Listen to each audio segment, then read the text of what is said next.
Have you ever just looked at someone? It could be someone you met on Discord once or some niche micro celebrity that you follow on Twitter. Have you ever just seen that person say something so awful that you just kind of think, wow, why are you allowed to breathe? Why are you taking in our precious oxygen just to put this filth in the air? You should be freed from this mortal coil so that you never say something that out of pocket again. Just be quiet for several years, decades even. I mean, I'm sure we've all had that thought, right? Just seeing someone say or do something so rank that you genuinely believe that they shouldn't be allowed to be on whatever pedestal they may have.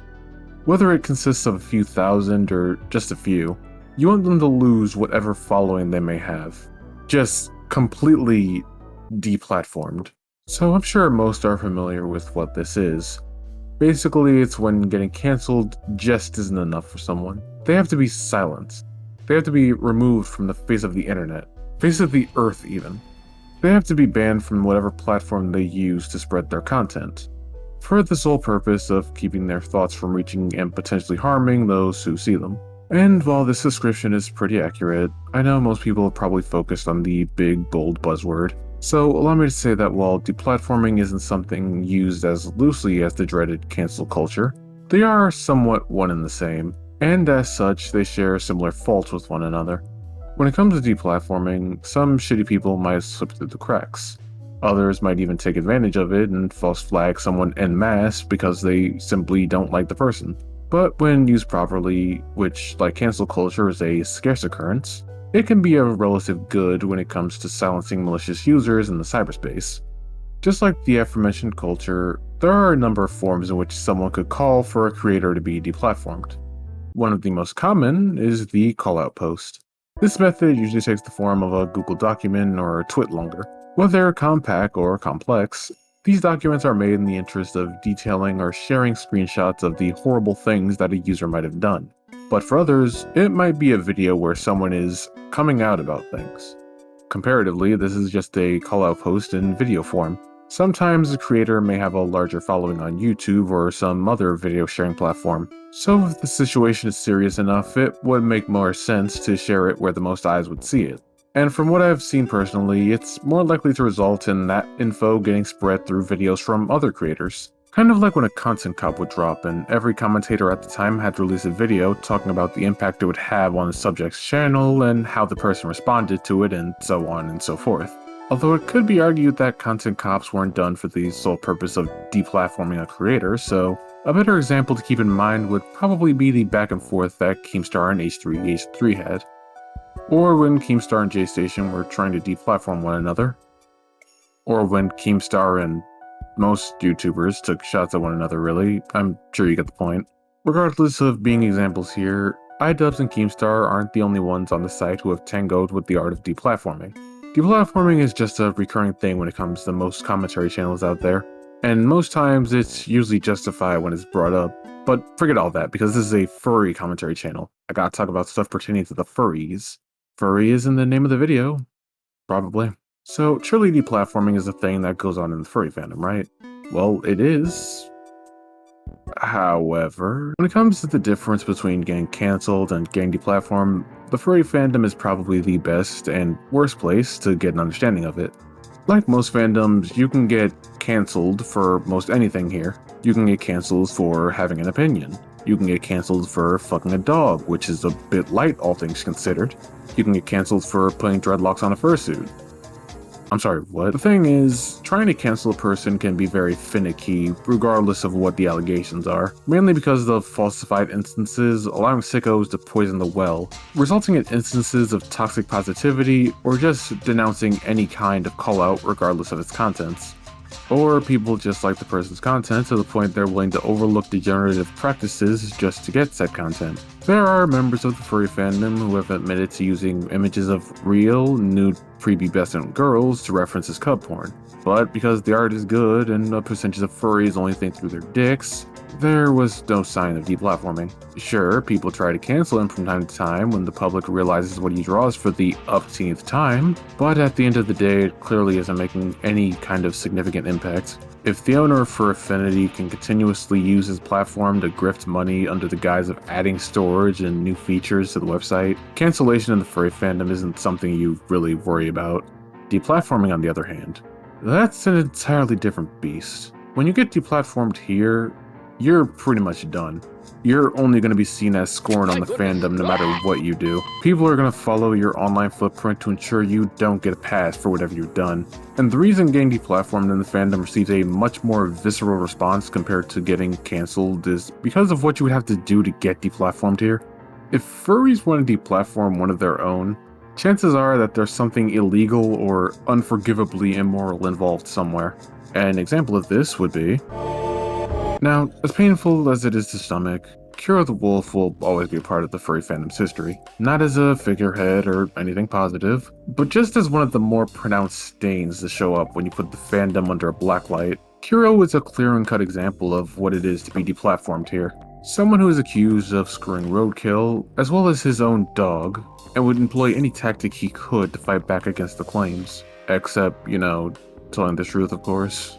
But after 3 years of getting debunked each time he changed his story, after more and more evidence would tie together snugly around the neck of his reputation, after he and his parents hid anything possible to keep the police from building a case, Kiro essentially lost the platform he once had. If you look at his YouTube, the drop in viewership is almost palpable. When it was clear Kiro had no intention of accepting the obvious, he was left to what remained of his soapbox. His baseless lies of Iranian super hackers drowned out by the actual, tangible information. Now all he can do is lie to the willingly or otherwise ignorant, and pretend as if nothing ever happened.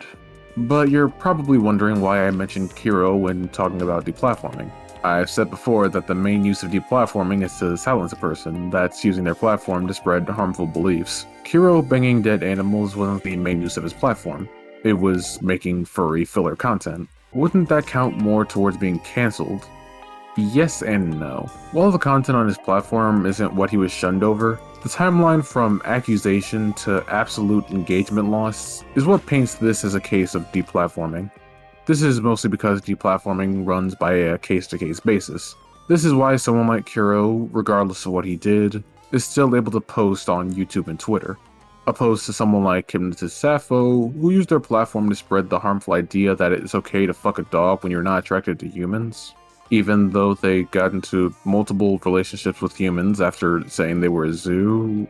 Never mind that. The point I'm trying to get at is, she was using her platform to say that bestiality is fine, as well as grooming multiple minors to believe that they too were zoophiles, if it meant that they could get her attention for just a moment.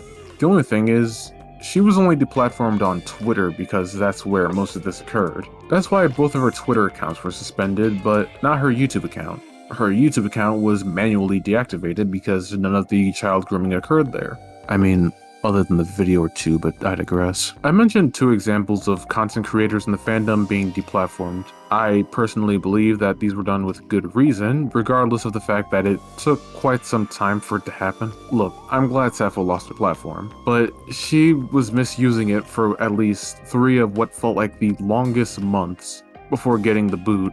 She even has a fucking copycat now, like, really? Regardless, I think there are people deplatformed for good reasons. There are people who are deplatformed for a number of wrong reasons. One of these being... oh no. Some callouts are made with bad intentions in mind, unintentional or otherwise. Rather than doing it to warn possible victims or inform people of someone's abhorrent behavior, it can sometimes be done for the sake of getting attention or just because you flat out don't like that person. This can usually come off as a pretty obvious thing, as callout posts done with this reason in mind usually tend to teeter more into the cancellation category. To bring back a topic from earlier, putting dreadlocks on fursuits. This topic was portrayed by the original poster as being incredibly racist in our community.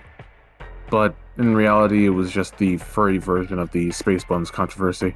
According to the user, giving your fursuit or fursona dreads was apparently an act of appropriating black people's culture. This does bring up the discussion of escapism and reality in the furry fandom, but we're not going to touch that amalgamation here. I know I might not sound the part or even give off that vibe, I guess, but as some random black dude on the internet, this personally feels like a non-issue. That's essentially what most malicious callouts come down to. Not trying to cut something that can affect someone's mind and push a horrific agenda, just rallying backlash against something that wouldn't have mustered an ounce of impact anywhere normally, usually prone to resulting in a full-on Streisand effect. But on the opposite side of the spectrum, we have those who utilize deplatforming to try and combat their critics in the silence. Most of you are probably aware of this example, but Furry Valley has a smorgasbord of horrid incidents that they deserve to be criticized for. I've shared this info as a two-part project on my channel. These videos were met with countless attempts to have me deplatformed. They would constantly hit my videos with wrongful copyright takedown requests and privacy complaints. They would even DMCA any tweet I made that had any semblance of their logo or mascot visible, actually begging Twitter to have me suspended from their platform. A sad display, but at the end of the day, trying to deplatform someone for malicious reasons is almost always an obvious thing. It's the perfect way to show just what kind of person you truly are. The repeated reports against the video only show that they can't combat any claim made against them, so they want to silence their opposition. Something that acquaintances of mine may also be aware of, such as Labb Ratt, who posted a video hinting at her covering the furry raiders. Their leader Foxler, despite peddling free speech whenever possible, would get the video copyright struck simply because of an image of his fursuit being in it. There's even Cass Warfox, having any and all of his videos mass reported by an Andrew K., a sexual predator and someone who admitted to being a full-blown pedophile. No exaggerations. They only found the guy, two guys came over to my house one day, and I let them into the living room, and they talked with me, my mom, and my dad, and they said that he found a minimal amount, okay, and he said that I'll get the computer back, I'll get the iPad back. A minimal amount of what? See, this is what I don't get. A minimal amount. A minimal amount of what? Exactly? Child porn. Wait, so you had actually had child porn in your computer? On my phone, not the computer, not the iPad. Oh, let's not forget the threatening to post it on my channel because he's fucking insane. Rather than working on themselves in any way, they'd rather abuse a scarce system to hit their online detractors into silence. There's also Coyote Lovely.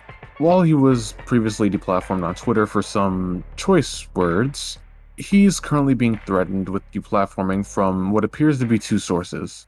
The first being, well, a number of zoo files as usual. The second, while includable in the first category, is Cord Kitty. Following a debate the two had on Cass Warfox's channel, and despite claiming he won, which... On that subject, why don't you bring up why you actually watched cat mating videos back in 2018? Screenshot related in the chat. Yeah, I was on a YouTube binge, and I thought it was absolutely fascinating what I was looking at. I was like, oh my god, this is amazing. Like, because they have this this thing that happens where basically the barbs apparently cause the female cat to just freak the F out, and they like start screaming, and it's just like, holy shit. It's fucking... No. Cord, along with taking the side of Andrew K., is rather adamant on having Yote deplatformed because he chose to address the pile of horrid behavior he's been accumulating and lying about for the past few years now. Instead of taking accountability, he instead decides to label what Coyote does as cyberbullying, claiming he's above everyone else, and even maliciously reporting my own account in the name of free promotion, as if it wasn't coming already. This is again an example of someone whose lies have failed to disprove the claims against them. So all they can do is make things worse by attempting to deplatform anyone who dares tell others about their misdeeds. But then that raises the question, what exactly separates the just deplatformings from the invalid? When should someone be deplatformed? I mean, personally, I believe it should be the moment anyone makes a bad take. If you can't appeal to everyone's tastes all the time, you should probably be banned from using the internet for all eternity. Okay, but seriously. I asked the same question on Twitter, and most could agree with me that it's most certainly a case-to-case basis. From what I could gather from the responses, most of us could agree that a person should be deplatformed if their actions are causing continuous harm to their audience. This is along the lines of, say, having a horror take online. If you do something like that, you kinda deserve whatever critique you get afterwards. This is more so referring to those who use their platform to manipulate their fans, getting them to act on urges that could harm others, or maybe spouting hateful remarks to try and justify immoral or borderline illegal actions. You can probably already tell where I'm going with this. Zooier Than Thou is usually what comes to mind when I think of the word deplatform, a podcast founded by two of the most abhorrent dogfuckers known to humanity, now run by four who fit under the same umbrella of description. They use their platforms solely for the purpose of attempting to justify bestiality through the guise of accepting people who are in relationships with animals. This is done episode after episode, even as their not so hidden intentions of wanting to fuck animals without legal repercussion is out in the open. There is no net positive to these animal predators being allowed any way to get their degeneracy out to the public. The same that can be said about... Oh no, oh dear! You know, I wanted to use a second example here of a furry who is deplatformed for something other than dog fucking. Turns out it's virtually impossible. This is why I say deplatforming can be seen as a last measure version of cancellation, because in the fandom, it seems the only thing that can get you deplatformed is if you've gotten nasty with something that couldn't consent, which I honestly don't see as too much of a bad thing. As much as I've preached about how deplatforming is so much better than canceling someone, it should definitely be conserved as a be-all end-all resort. I know some of us wish we could just demolish the platforms of someone wrongly saying that zoophilia and bestiality are apparently two different things, or maybe someone that's condoning that same person's zoophilic and racist actions, all while calling a Native American a battle axe, and just being a straight-up misogynist, who originally got their platform because they nutted on a pizza. What the fuck is our fandom doing? But the thing is, these people have the same rights of freedom of speech as you and I. Just as they can say the most outrageous nonsense, you're allowed to critique them as you see fit. Say something stupid and you'll probably just be called stupid. Condone screwing animals, you will never live it down. That's how it's always been, that's how it always will be. Stay safe out there.